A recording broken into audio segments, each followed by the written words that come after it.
Okay. Hello. Yeah. How are you this week? I'm very well. How are you? Yeah, I'm very well recovered indeed. from book club? Yeah, I had far too many Pims. We turned up hammered, so that was fun. Yes, I did. Yeah. Yes. Always a good start. Always a good start to having a intellectual conversation about books. I trod on a snail this week. How did that feel? Was you barefoot?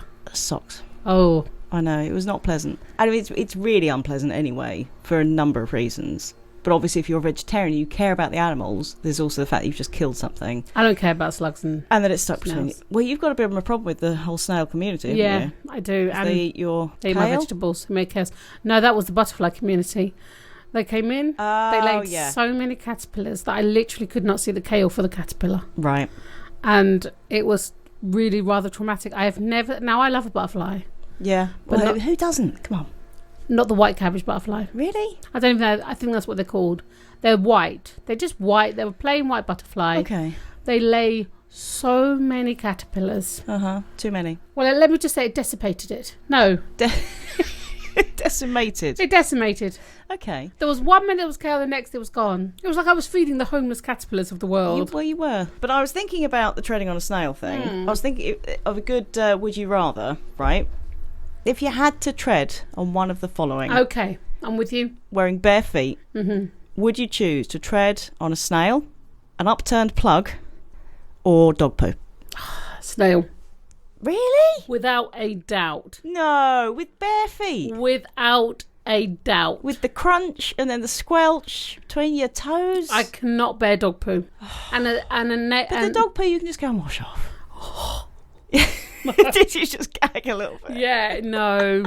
Just like dog poo makes me... I can't... Okay. I will only pick my dog's dog poo up if I'm alone. If not, it's my children's or husband's job. I can't... Okay. And I don't like it when people leave dog poo. Oh, I can't bear that.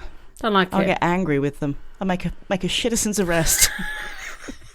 Thank you. Bum bum. No. Okay. What would you snap on? Snap on. There's going to be lots of Are this you today. still drunk from Saturday? I might be slightly. Yes, that's how much I would go for the dog poo. Oh, I wouldn't enjoy it. I just think upturned plug, horrific pain. Yes. Snail, just horrible. The crunch would hurt as well. It would like stab into your foot. Then you've got the squelch of actually killing a thing, and you've got to clean that up. That's just gross.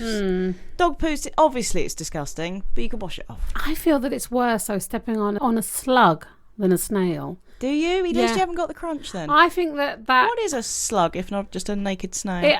Well, I think it is, but there's something about it like almost protects the impact of the squish, the house of the snail, the shell of it does. Do you know what? I don't like snails. Is a slug a homeless snail? Yeah, Do I you think reckon. the snails lord it over them? Yeah, go on, look at us. Yeah. Got We a don't need to get detached wet. house. Do you know what I do love? It's a baby snail. They are so cute. They are cute. Baby snails are cute. Okay. We went to, I was thinking what else we went to an Ed Sheeran concert, didn't we? We did go to an Ed Sheeran. He was banging. It's a terribly middle class thing to do, isn't it? What, Ed Sheeran? Yeah, of course it is. Yeah. It was good too. I enjoyed it. Lots of people who were drunk, I felt. Yes, of course you had the experience in the toilet. The woman in the toilet next to you. Oh, yes. I had a woman. She was obviously a little bit worse for wear, and she was just shouting, "Oh, no, I've done it again."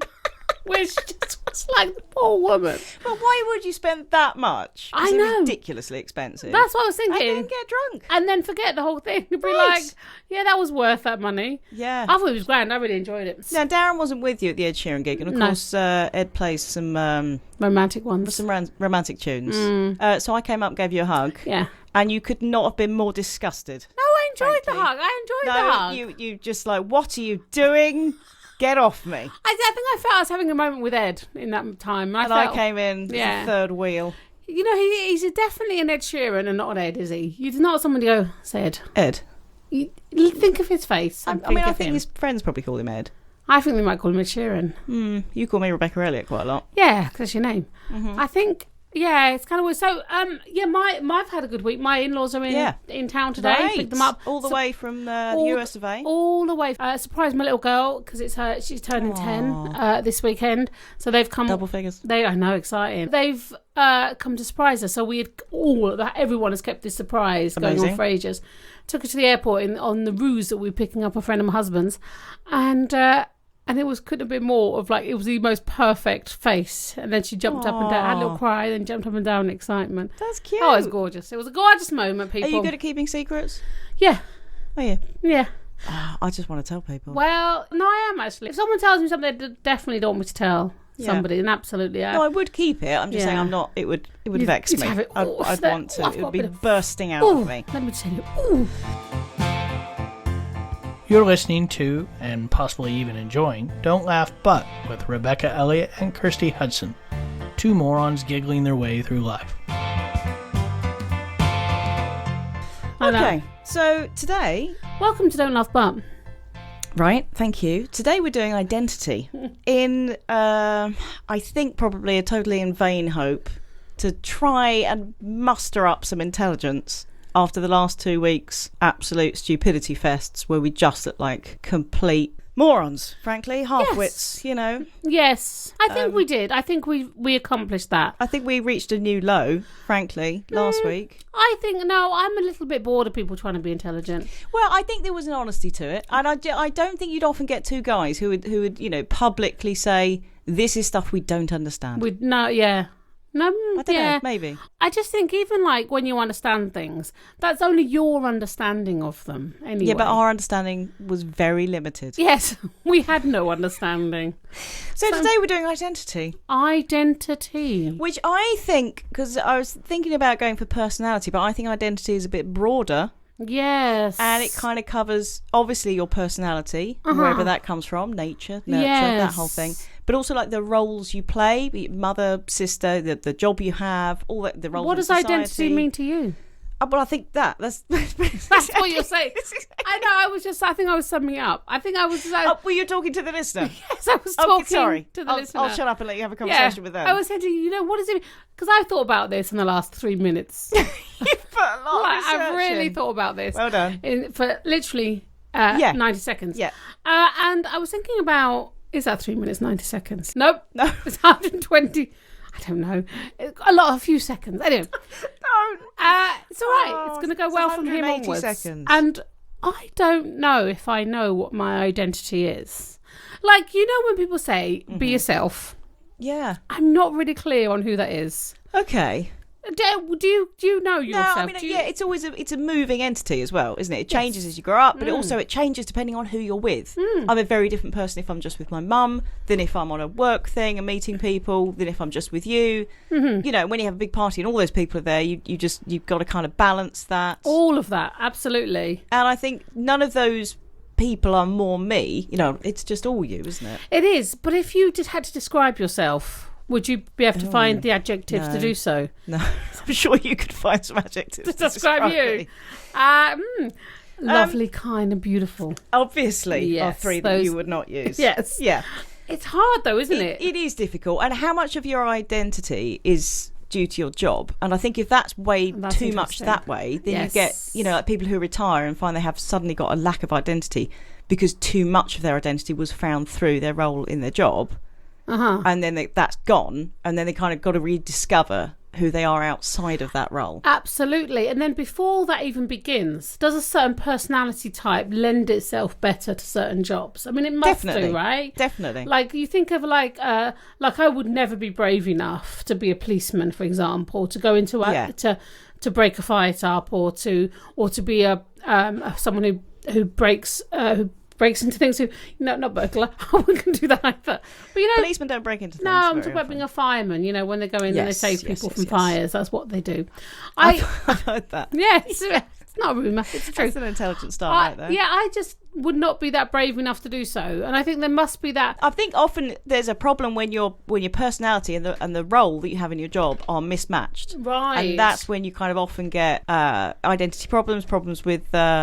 So you're literally playing with a toy car as I'm trying to talk to you. You're playing with a toy car. Well, I was trying to make a point. Go ahead. I think when there's a mismatch, it's a fascinating one. Go ahead.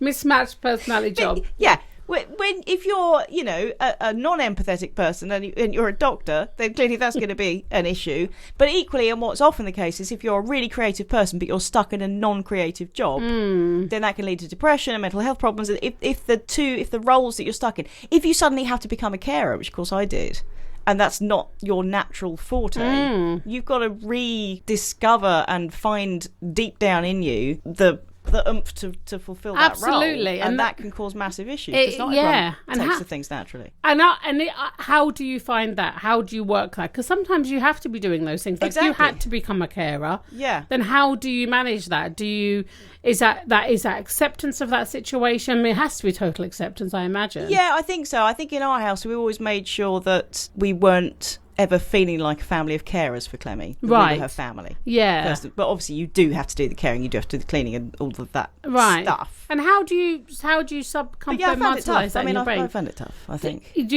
you sometimes feel like more like her carer than her mum at times? At times. Right. I didn't like that. Right. But in a way, we all become carers when we have our first baby. Oh, absolutely. And, obviously you've got this being who's totally reliant on you for literally everything. And with Clemmy, that just continued. Right. So always changing nappies, always getting her fed. And obviously that gets exaggerated and you've got wheelchairs and stuff like that. But it was very gradual. Yeah. Okay. I think it must be more tough if that suddenly happens with an accident. Right. Family member suddenly becomes massively disabled. Yes. Or if your elderly relative suddenly comes to live with you, and all of those things certainly. But a lot of people are naturally carers. Definitely, and I'm not. And really I'm not. No, I found motherhood particularly shocking to my identity. It is shocking, and found it really, really limiting for a long time. Yeah. And found it really hard, and didn't think I would find it as hard. No, I'm with you. Although you don't really get told how hard it's going to be. No, and I think particularly if you're a big personality and if you really value your independence and all of that, it can be a shock to the system. And I found it incredibly isolating as well. Totally. And I felt it lent to my insecurities hugely. I felt, and still do, that I'm always doing it wrong. Yeah. Like you'd go and see other mothers and they seem to be able to get out with brushing their hair and not with food down them. I can't do that now, And then it was just such a struggle. And my mum always said that when you give birth to your first baby, you don't just give birth to a beautiful baby, you give birth to a big bag of guilt that you will carry the entire time that you have a child, always thinking you're doing it wrong. Yes. And I still think other mums, I know other mums do it better than me, but I always had that thing before I had kids, things that I thought would come naturally, like when the little toddlers are speaking to their mum and going, and the mum goes, "Oh, would you like a sandwich?" And like, how did you get that from that nonsense? And she's like, "When it's your own kid, you'll understand." I didn't the entire time until they started talking fluently in full sentences with proper grammar. Couldn't understand a word. No. Right? And when they wake you up at night, I loved them, but I didn't really like them in that moment. No. And I didn't know who I was at all. And going back to this thing about knowing who you are, I think that when you become a mother, you have to let go of a lot of things about yourself because it's so all-encompassing. Yeah. But I do, for a little bit, I do feel it's important to maintain those things as well at the same time. Because you're only a mother for a very finite time. I mean, you're always a mother, of course, even to your grown children. But that really needed, there's period. That will go.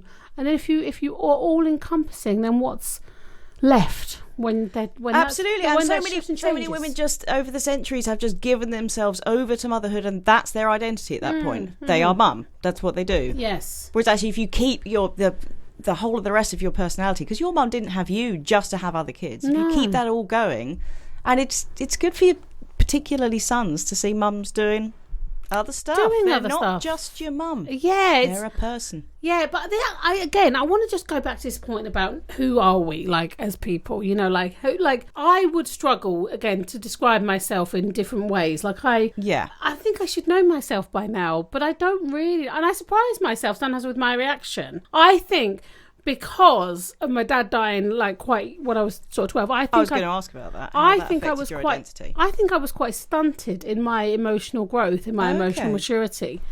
And so I sometimes react as a child to things. Yeah.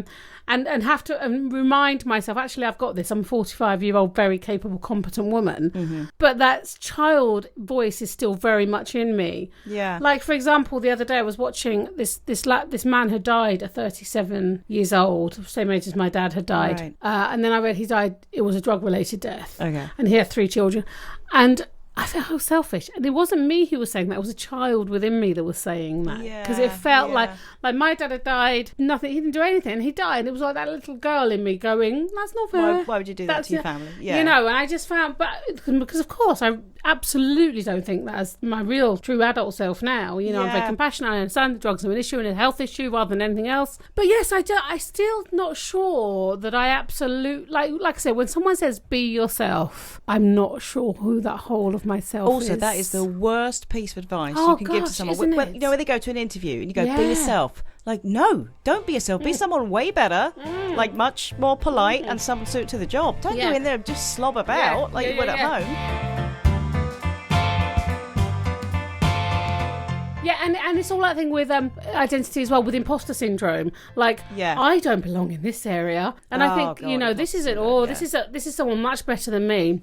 Absolutely, and a lot of creative people have that. Yeah, I think it's a very human trait. Yes, I think that we all just feel like they all know what they're doing. The reality is, most of us are faking most of the stuff. Absolutely, we play a role. Yes. Jean-Paul Sartre talked about this with existentialism. Oh, yes. Have I talked to you about this before? Do tell us. Let's find out. let's hear it. So he was saying that, like, the waitress, for example, isn't in and of herself a waitress. She's playing the role of the waitress. And we see people in life and we think they are that person. They are only that person. But all any of us are doing and playing the role. We're playing the role of mother. We're playing the role of author. That's not ourselves. We're our essence human beings. So are we within that? Does that go even further in that, like, I'm playing the role of Kirsty and you're playing the role of Rebecca? Does it go into that, or is it just the roles, the actual roles we play in life? I can't really remember. I studied them 25 years ago. It was a good point up until then. Marx talked about alienation, and is that Karl Marx? That's the one. I always think sometimes Bobby Marx, his lesser known brother. Yeah, but was there a Marx that also killed lots of people? So Karl Marx's theories on socialism, and what's the word? And communism. Thank you. Right. Oh, well done. Woohoo! Led to the deaths of many, many, many people under Stalin and people who took it further. So Marx was calling for a revolution, but at the heart of his work, and his early work particularly, he had a damn good point. Right. Which is basically the workers, the people working in factories, the people working the land, the people doing all that, aren't getting any satisfaction through the work because they don't see the products that they make, they don't experience, they don't get any of the highs that the rich people get in capitalist society, right? Rich get richer, poor get poorer, that kind of thing. So he was saying that at our essence, we are productive, creative human beings, all of us. And when half of those people are shoved in having to do jobs that they cannot bear their entire lives and never see the stuff that they make, that never...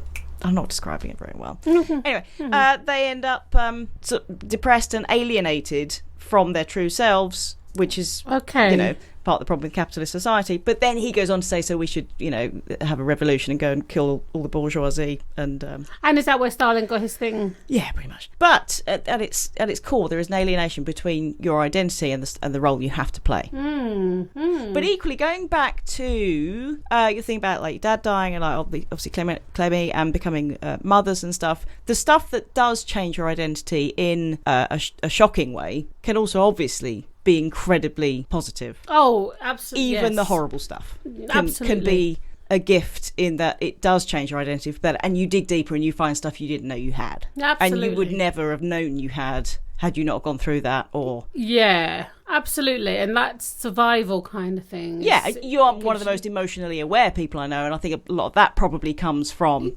going through grief and all of that. And yeah, that's what I was going to say. Absolutely. That does it gives you a real sense of compassion for... I mean, that compassion can, because we've talked about this in the past, that you can you can read an article about someone dying and you can literally live that grief for a moment, which is sometimes incredibly painful. Absolutely. But that allows you to really get into the depths and understanding of how other people are feeling and that's a beautiful thing. I feel very lucky and blessed to have that. Exactly. Yeah.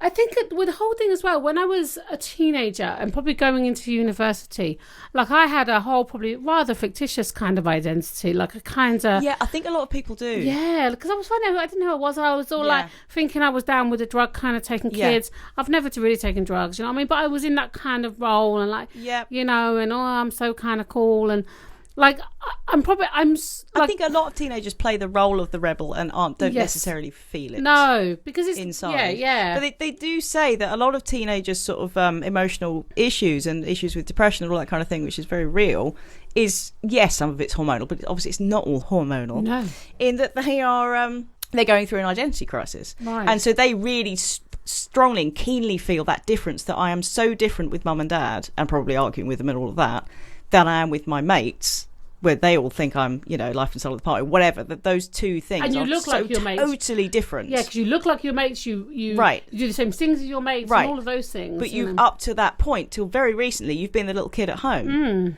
So the problem is, who am I? Which one of these people am I? I'm trying to decide that. And that's but it's equally the most interesting period. Oh my gosh, which is why I like writing about it. I was going to say, yeah, absolutely. Why you've written, the book about it, which I think is really exciting because it's all of those emotions. I just think teenage years are the most fascinating years. When you're I'm even loving it. I'm loving it with my son. I'm loving watching him evolve into this person and his compassion and his beauty and his kindness and his rather hideousness at times, of course. Absolutely. But I just think, you know, it feels an honour.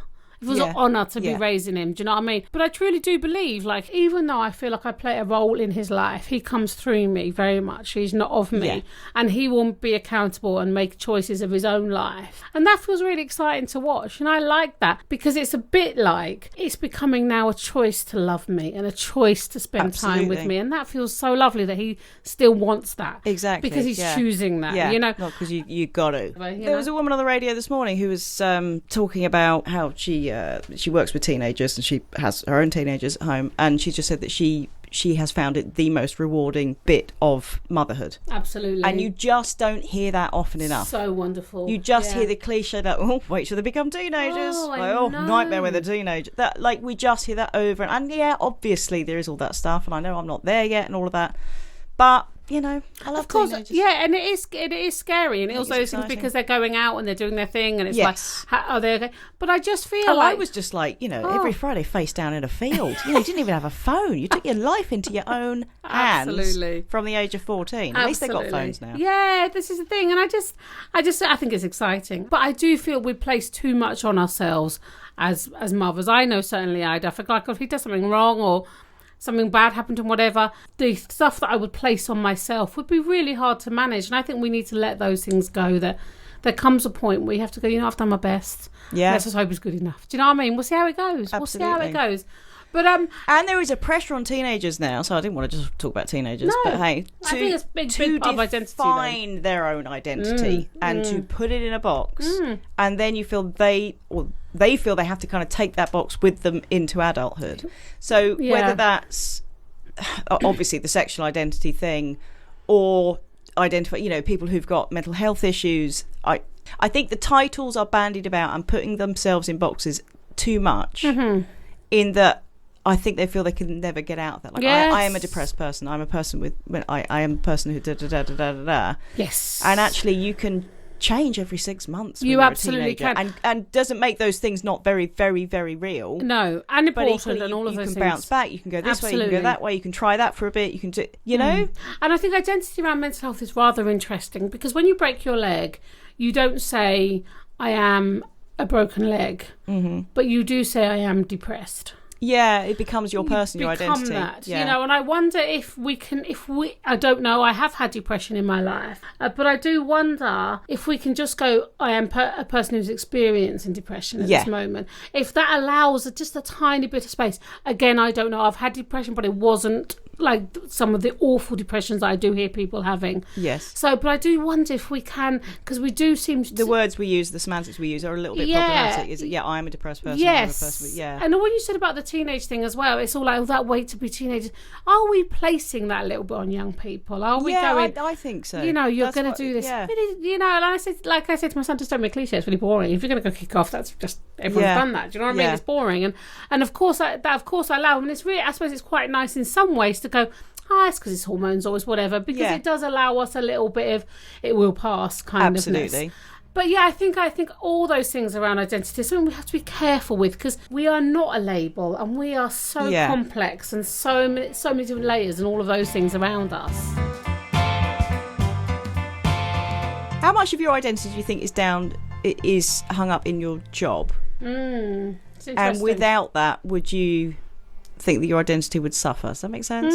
Obviously, you're a stand-up comedian. That's such an all-encompassing kind of there was definitely a lot of times defining kind of job, right? Yeah, there's definitely been a lot of times in my life that I just like saying I do stand-up because I like I remember going to a posh restaurant. You said that within about 5 seconds of going in there. Yeah, absolutely. I'm a stand-up comedian. He didn't ask.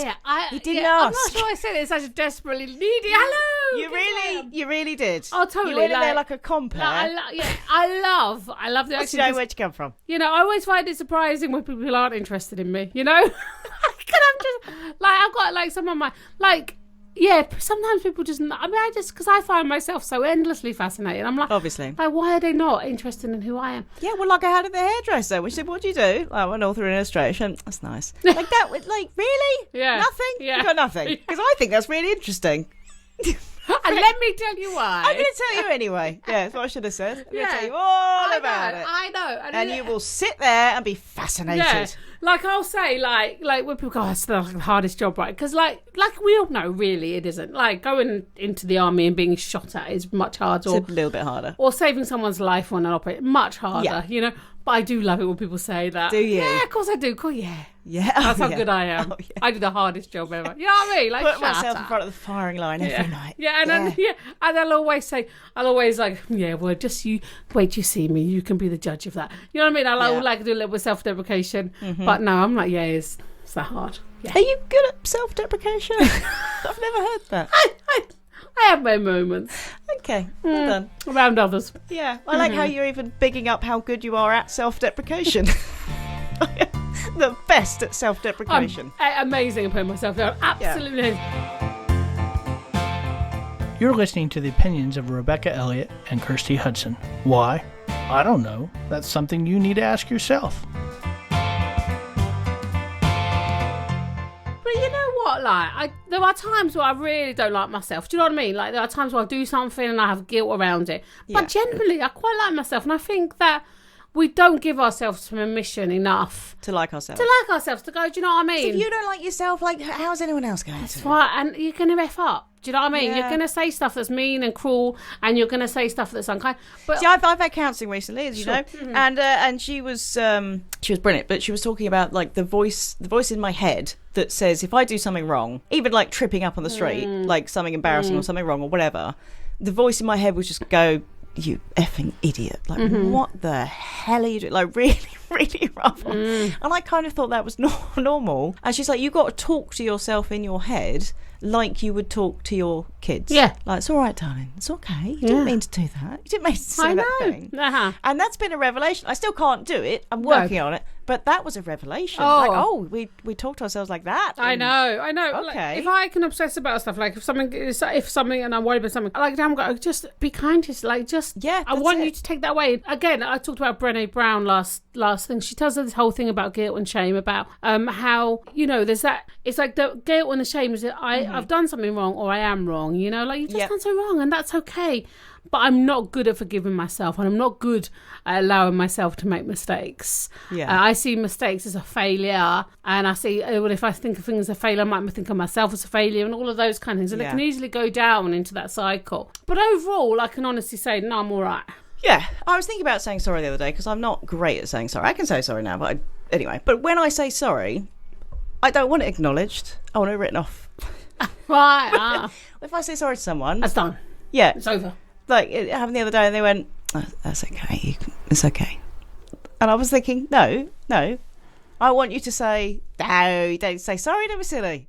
That's what I want it dismissed, not acknowledged. Oh, I'm with you. I'm with you now. If it's a small thing, I'm talking about a small thing, obviously. Yeah, don't worry about it. Yeah, or someone go, no, don't, come on, you've got to apologise. If someone Not someone go, thank you, that means a lot. That's interesting. If someone said sorry to me, even though if I didn't want to forgive them, I'd do that. Oh, no, don't worry about it. Right. I would do that. Right. But Dismiss my sorry. But I'm not sure that's good, though. That's pretty good. It's not. It's not. I realise I don't come out that well. No, I don't mean you. I mean the fact that I go, it's fine, don't worry about it. Yeah. Because maybe it is just good to go, no, that wasn't fine. Yeah, and I'm didn't sure, like the I'm way sure you treated me. It is. But I totally would get that. Like, I would feel like, oh, no, dismiss it. Come on. I've said sorry, Because now I thought I should be apologising more because clearly you were expecting more. Well, I feel more guilty now. But what more can you say than sorry? I don't know. But I felt like I should. It was the voice in my head going, you idiot. Yes. Say sorry again. Yes. Mistaken identity. Have you ever gone up to anyone? Oh, my son did that the other day. Mm-hmm. We were at a festival and we were with some friends, one of our friends, Jen, and he went off to the toilet or something and then saw Jen in a crowd. I went, Jen! Like going right towards the back of her. Jen! And then this woman turned around, it wasn't Jen. Uh-huh. Of course, Toby, being 11, didn't say, oh, I'm so sorry. He just turned around and walked off. Walked off. Oh, I absolutely get mortified when I wave to someone. And Have you done that? Oh, you wave to a lot of people in the street, and I'm not convinced that you know many of them. I know. I mean, you wave to everyone. I wave to everyone. All right. It's not an all right. It's all right. All right. It's more of a chin nod. Like a chin nod? It's like you're raising your chin to them. Really? I raised my chin to you. Okay. In a welcoming That's because glance. everyone's taller than you. You know, like if we were in India, we would say namaste, which means I see the light in you, right? Or something like that. Let's start saying that, not alright. And you did the oi oi to me the other day. Yes. Oi oi. Right across town. Yeah. Going into a posh shop. You were going to the oi oi, idiots. fastest shop ever.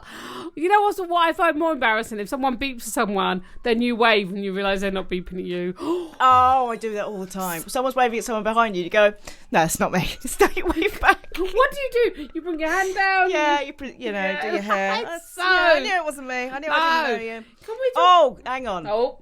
Have I ever told you about when... that you love me? Have I ever told? No, that's not how it goes. Told you lately. Have I told? No. Okay, no. What? Do you want to keep singing the wrong lyrics to songs, or have I told you lately that I love you? No. That was a beautiful moment. That was a beautiful moment. Thank you for that. Mm-hmm. So me and my husband.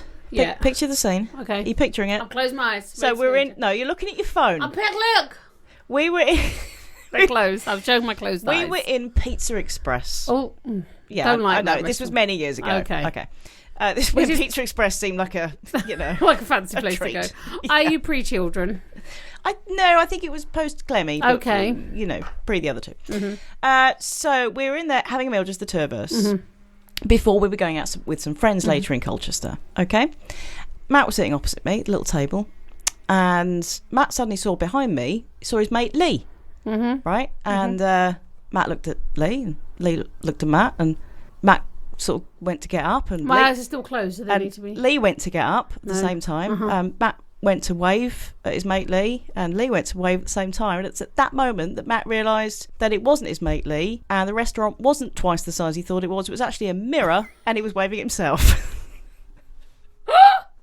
What, he thought, so he looked, did they look a lot alike? Yeah, both bald and wearing glasses. And I think because he knew he was seeing his mate later, he just thought, that guy's looking at me. And it wasn't, it was him. Oh, I love looking that. at himself. I love that. And he just got up to wave, then realised, quickly lowered his hand. I'm waving at myself. What a twat. Oh, there's... Did I tell you about when my granddad got in the wrong car? I think I did. No. He'd gone, my granddad was the sweetest, kindest man. And he'd got into Sainsbury's and come out, and he just got into this car, and he said, let's go, Marion. Touched a knee like that. And he just sat there, like, just not looking, like, waiting for it to go. And he just saw this woman was staring at him in horror. Oh. And he's all like, you're not Marion. You're not Marion. And he went, I'm so sorry, dear. And just got out of the car. Slowly got out of the car. Just like, and he was a big man. Like, it must have been, that poor woman. But he just, let's go, Marion. And it was, and he tapped a knee. Oh, yeah. A friend of mine I was speaking to the other day, their grandma once drove the wrong car home from the supermarket. So the key worked. This was like, it was the same make of car. Right. So she got in the wrong one, Ford Fiesta or whatever. She got in one that wasn't hers and drove it all the way home. Oh, the rest of the family just went, "That's whose car's that?" She went, "It's my car." I went, "No, it's not." Just drove it back. Oh no, that could be terrible. Can we touch on the delicate? There was a pause after the word touch that I was so scared at that moment. A lot of things flashed through. That's a moment that lasted a lifetime for me. Can we touch? I like that. That was beautiful. Can we go Fondle. Can we caress? Yeah. Spoon. Yeah. Can we? I have to say, I can't think of any words. Can we touch on the delicate subject that is national identity for a second? Yeah. I find this whole thing really quite interesting. I don't see myself as any. The fact that I happen to be born in this country is absolutely nothing to do with me. Right. So I find it really peculiar that someone would somehow then take that as something that defines their identity. I'm with you. I'm with you. However, I'm with you when it's used for basically xenophobic kind of premises, and I'm not big on being patriotic at all. Right. However, one can't help but escape the fact that your identity is massively contributed to by the culture and society that you live in. Absolutely. So the fact that we have been brought up in England, Britain, has obviously massively affected us. But I'm with you. I don't take that as I have got it, that I'm in some way above people who haven't got that. Like, I don't see why something would be better. No, I think, of course... I don't think one society should be better than another. No. Or I don't get the whole sort of national pride thing. I'm with you. It's a lottery where you get born. I do understand. I do absolutely understand that we can't help but be defined by our cultures and the way, the country that we're raised in and all of those things. But I just think...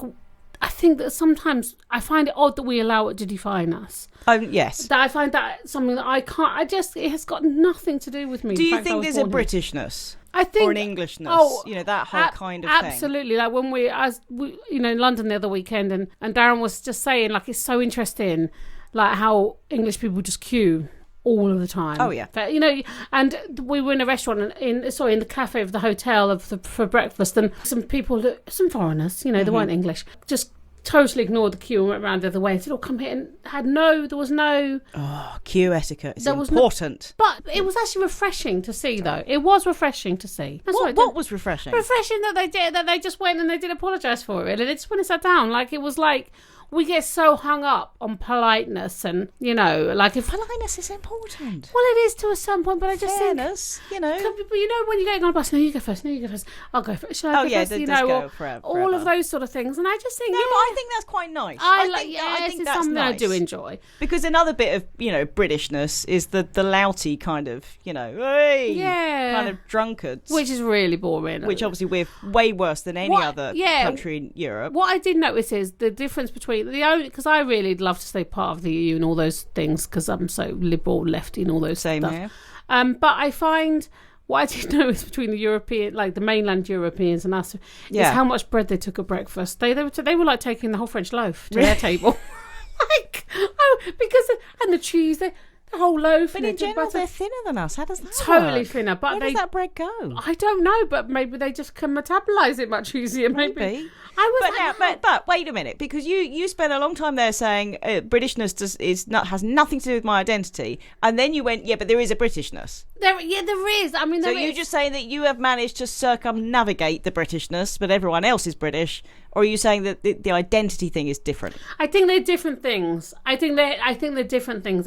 I think it's your relationship to it. I think it's our relationship with that identity, isn't it? Like, it's all crazy. Like, there's this wonderful. Of course, I'm talking from a place of white privilege right now, but there's this amazing author who has studied race for years, and she says consistently that there is no races. There's one race. It's the human race, and I think that we forget that sometimes. Again, I'm totally with you. Let's say I'm talking from a place of white privilege because I don't have the experience of Afro-Caribbeans, African-Americans within the world who have stuff placed upon them because of race and stuff. But we are just on this tiny planet rolling around, and somehow we we don't need to have that tribalism anymore because it's outdated, and line borders are set up to serve only limitations rather than absolutely. So, but I do like the Englishness of myself. I like that. Like a sort of I'm very not English in many ways in that I'm an oversharer. I tell you everything. I don't have a stiff upper lip. Right. Isn't that a weird saying? Like, try doing a stiff upper lip. So we'll stop talking in a second. No, you crack on. Try and do a stiff upper lip. No, I'm not going to because you look foul.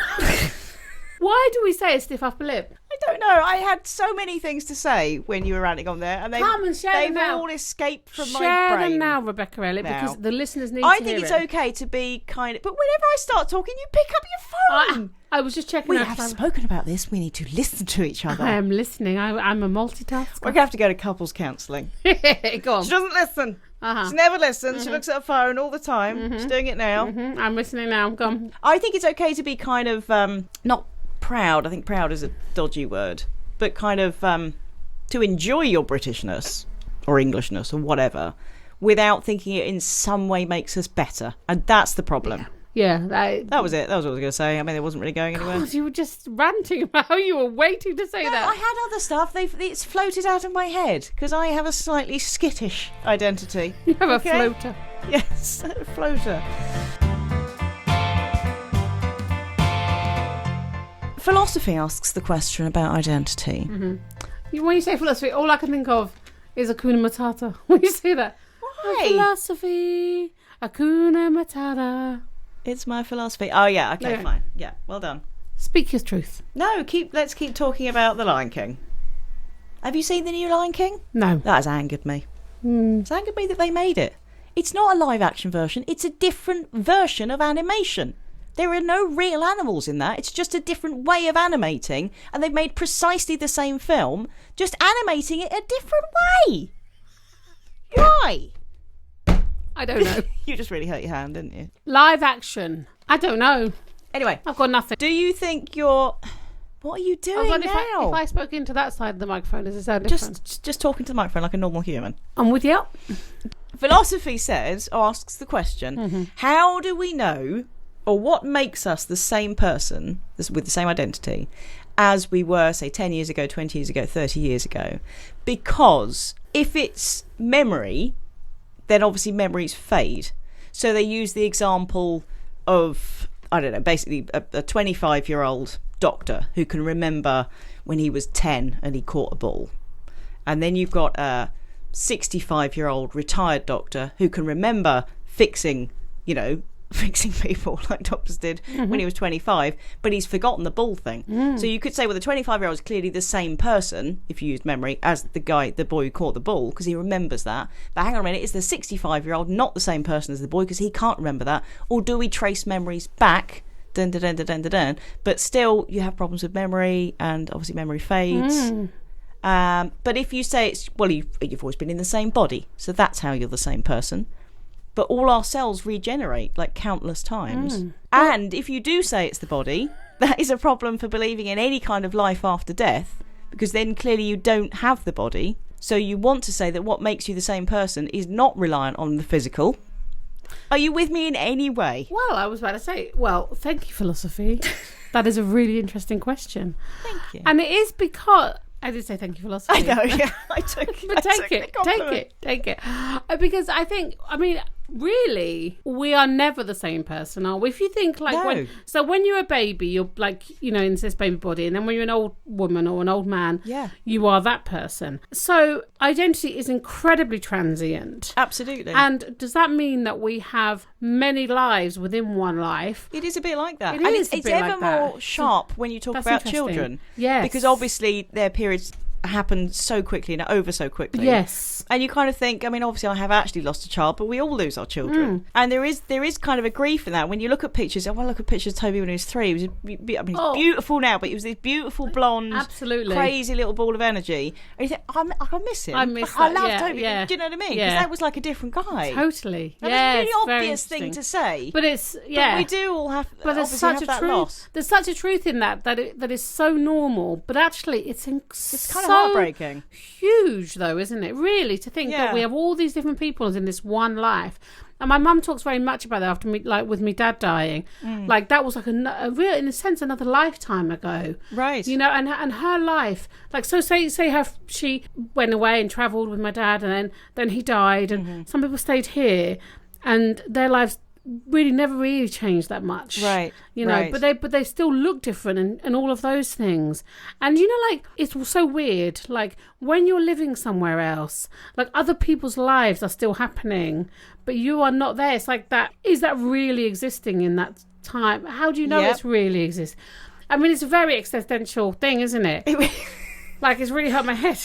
I can see the pain behind your eyes. It's really, like, I think that is one of the most interesting things. Well, we only get to experience the world and see the world through our eyes. Yes. So when we're not. So I kind of think that when you walk down the street and you see all these, you know, you walk down a town, you see hundreds of people walking past you, and you think how big your world is in your head, and all the love in there, and all the people, and all the problems, and all the life, and the past, and the future, and it's so huge, obviously, because it's you. I mean, you are huge. You are the hugest things to yourself because you are it, right?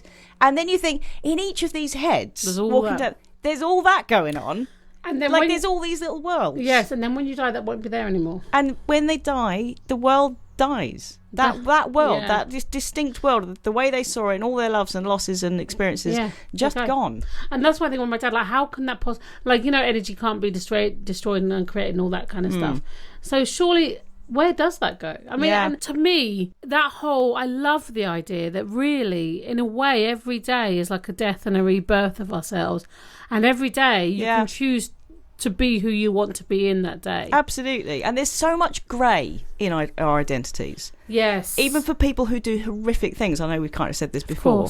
There is light in that life as well. There is, and reasons why they've done that, that kind of thing. And I think often for parents who have been like really crappy parents, they can get a rebirth as grandparents, and I think that's a nice thing to have that second chance. And I just think your identity can change. You can be like really crap to this person or a really terrible parent, but actually you went out and you saved this other person. There's so much grey, and I don't think we like to see, and the media does not like to see grey. Oh, absolutely not. And is your identity different through the other eyes of? It's very different through the eyes of other people. I know. I dread to think what people think of me. I know. So that identity, when you spoke about the person who was a dreadful parent but saved another life, so to that person that they saved their life, they're the hero. To that person that they were the bad parent, they're the villain. So really, we are so many things all at one time, along with having our identity changed from baby to death, you know. So literally there are so many things going on, multifaceted. And I think also, you know, you talked about how the media doesn't want to see, only wants to see black and white. We do that in ourselves to protect ourselves, because if someone does something really bad, we think that they're a bad person. Because I wouldn't do that, because the thought of ourselves, you know, it makes a huge separation where the reality is there something, could we easily do something? Who knows? Absolutely. Given the right kind of circumstances or whatever, you know. So I find, I think this has been a really interesting conversation for myself. I think my identity's definitely changed, and I don't know if, do you see yourself as like pre-dad dying and post? Did that feel like a cut, like a line was absolutely. drawn? Like safety was gone totally after my dad died. Talking about it feels like a different life, and your mum saying that. And to me, like, there's pre-Clemmy, then there was Clemmy was alive, of course, and now there's the after bit, and those three sections seem entirely different, and I am entirely different, I think, in those three different sections. Absolutely. And also for you, I think as well, like, those changes are because you became quite a mother quite young. And then the mother to a rather, you know, seriously ill child really young. And those things must be, unfathomable to someone who hasn't experienced that. And then to lose that child on top of that, and then to find out who you are after that. All of those things is really, I mean, they're so vast and broad, but then you are experiencing this. You just get on with it in lots of ways. Yes, exactly. You know, you do. It's I mean, I think. And actually, finding a partner, obviously been married 21 years, similar to yourself, who is willing to put up with you and to go along for the ride, knowing that, you know, when people get married, I think when young people get married, they don't often think about. I didn't. The fact that it is going to be many, many years, and the person you're married to today will be a different person. But as long as you sign up to kind of go along with that ride, I know. Yeah, I remember. Yeah, talking about like you're not the young, exciting person. You know. Yeah, people get divorced because he's not the person I married. Well, no, Of course who he's not. is And the that's person like they and were would you 10 want years him ago? to be that person? I wouldn't like. Darren excites me way more now than then because he's like because also I wouldn't want to be someone who's going out with someone that made of a 20-year-old. You know, Yeah, like I right. want to be someone who's on my level of maturity and all of those things. And of course, and Do you have a level of maturity? was your chicken just had an issue? Chicken just tried to attack you. Ooh, that was quite terrifying. Do I have a level of maturity? God, no. And I really hope to never have one. Go on. I'd quite like to hear you say unfathomable again, because that was fun. I think next time go without fathom. Fathom. Without, is that word, fathom? Yeah. Oh, I don't fathom Yeah, no, it. the word was good. It was just when you said unfathomable. Unfathomable. I really can't say It's very tricky. Yeah. It's very tricky to You know, say. in that picture as well, it's almost like he's got like a Harry Potter. Are you slagging off my picture I'm again? not slagging off. Come but on. Is that? Did you? I painted a picture of Dobby the other day, and that is awesome. I'll show you that in a minute. Did you know that we have a garden centre called Dobby? What? We have we have a garden centre called Dobby. Do we? Yeah. Okay. I mean, is that interesting? Well, it's weird that was like a character in Harry Potter. He's like a character in Harry Potter. But 'Cause it's probably I- named after, Mr. James Dobby, the gardener or something. It's fine. I mean, it is a normal word. Not the character. I'm just saying, I think that's something that you would have told me in our private time, and I would have given it 5 seconds. Not when we're podcasting. It doesn't seem quite up to that level. I mean, I know we don't have a high level, but I like to think more than, isn't it interesting that there's a garden centre in Bury St Edmunds called Dobby? I don't think I said that was interesting. I found it quite odd that I found that was a strange name for garden centre anyway. And I thought the man in Harry Potter was called Dobbin. No. But it's Dobby. Anyway. Is this going to pick up? No, that's In any it. That's way? all I have on the whole Dobby. And I did buy some carrots from their plants a little while ago. That is it. I find it interesting that if I just look at you, just keep going. You don't at any point pause. Carry on. I've got a lot to say. I've got things to share. People to speak to. People care. So I can keep going. It's all right. Do you know my overriding memory from the Ed Sheeran concert? Mm-hmm. It was you getting out of the taxi. At Well, the end. well, that was a high taxi. And- That was a high And taxi. farting massively as you crept over me. And I was a good friend there because I could have, made it clear to the taxi driver and all around. She just farted. Yes, Yeah, but no. I didn't. I kept No, it. no. And it was a stinker. What? Yeah. Thank goodness So I got out. we had that to put up with for the rest of our That time. awkward. Let's just wrap it up. We'll okay? wrap it up. Yeah. That's weird as well, isn't it? Wrap it up. That's a weird saying. Like when you wrap a Because present. when you wrap a present, you're putting an end to it. You're not wrapping putting it an end up. to a present, are you? Well, You're sealing it. You're sealing it. You're covering it. You're sealing. We're not covering anything. No, anything. Come on. Do you learn nothing? Nothing. Brilliant. Yeah. So people, I think that you. Go on, say it. Well, I think they might have learned something this week because I Okay. feel like I've learned I was something. waiting for your catchphrase. It was, Sorry, you were building. There was a build. Yes. Sorry. I'm so sorry. don't knock it, honestly. Just it's like it needs tension build. It needs some like moments to go. And I just think the thing about identity, right, is do it or don't. Well done. It's brilliant. But do you think? I think You thought that was me clapping. That was actually me slow farting. that was not. We haven't done a fart like that. It sounds like a slow clap. I do wish that there was a little bit of me that wishes that when you did fart, that your cheeks would clap together like Yeah, that. but they do sometimes, don't they? No, that's not that. That's your sphincter.